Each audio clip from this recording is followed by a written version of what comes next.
Welcome back. This is So Chung from Commercial Financing Experts Academy. Today we want to talk about the worst thing that can ever happen in commercial financing.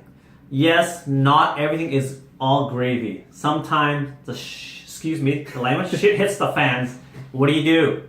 I mean, by that time it's too late, right? Especially in residential deals. By the time it gets close to completion date, you're out of luck. You're that's it, dead, game over.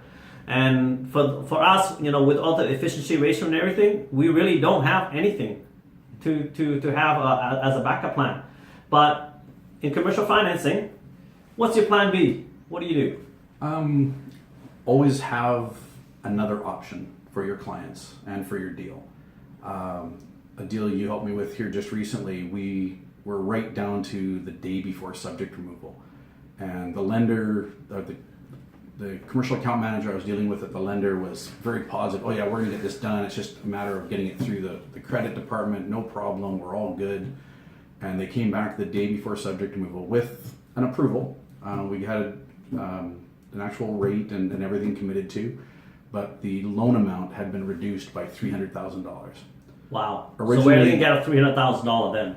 Originally, the deal was supposed to be for $1.2 million, and actually they came back $400,000 late. They came back with an approval for $800,000 instead of $1.2 million.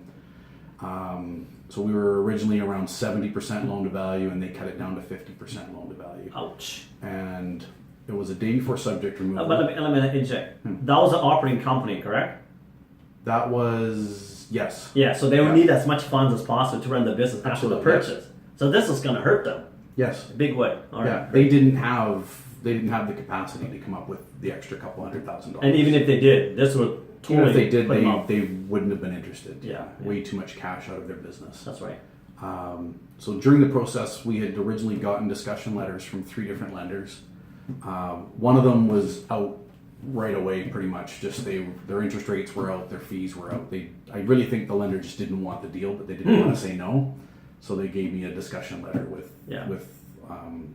conditions that just weren't going to happen. Yeah. So we moved forward with the lender that the clients felt the strongest about, and went through all of that process, producing all the documents that the credit committee asked for. And they came back, again, I think in the end they didn't want to do the deal, but they didn't want to decline it either. Yeah. So they brought it back with conditions that were completely unacceptable. unusable. Yeah. So my plan B was 5 minutes later, I was on the phone to the commercial account manager that had also provided a discussion letter. And this was 5 weeks down the road. That's right. And picked up the phone, talked to the commercial account manager, and said, hey, remember this deal we talked about? And surprisingly, they actually remember. They remembered. It was still sitting on their desk because I hadn't gotten to the point where I told them that we were moving definitively forward with another lender. And we needed to get a subject removal extension. Obviously, there was no way we could have gotten an approval in 24 hours on the commercial side. But we were able to move subjects forward, move closing date, or move them out, not forward. And ultimately, the second lender came through with actually an even higher loan to value. They came through at 75% loan to value versus 70%. Yeah. So the client was very happy about that. They ended Now, this is what you call under promise and over deliver. Yes, absolutely. Because originally we had been talking about 65 to 70% That's loan right. value. Yeah, I remember that. And the winning lender came through ultimately with 75%. Yeah. Which the client was ecstatic with, because they were left with a bunch more cash than what they had budgeted for. Good, cool. But without that plan B, we would have lost the whole deal. We wouldn't have had enough time to start over again. And so who's the advisor that tells you to always have a plan B? His name was started with an S something, Sua something. Yeah.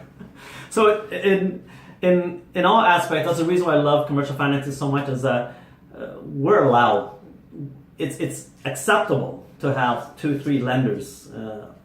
And me personally, I always have at least minimum 2, best case scenario 3 lenders.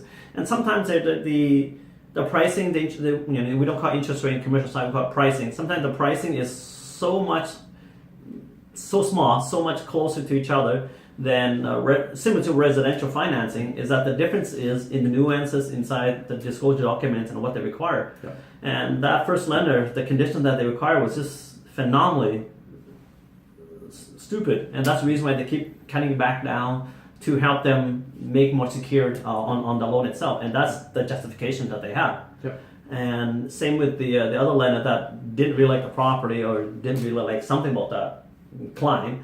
They don't want to say no, but they want to give you something just that they're interested, but on their terms. On their terms, exactly. That's similar to the B side lenders they do, right? But on the commercial side, what I like having a plan B is that we don't know.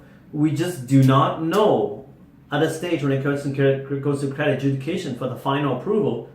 Something may happen, and some other residential broker mentioned it to me on I Love Mortgage Brokering forum that my clients were initially offered 80%, and then all of a sudden it came back down to 50. Let's say like yours. What the heck happened? And you know what? Accept that as part of commercial financing. Just accept that fact that could happen to you. It may not. Like 8 out of 10 times it doesn't happen to me, but you never know when that 20% time will hit.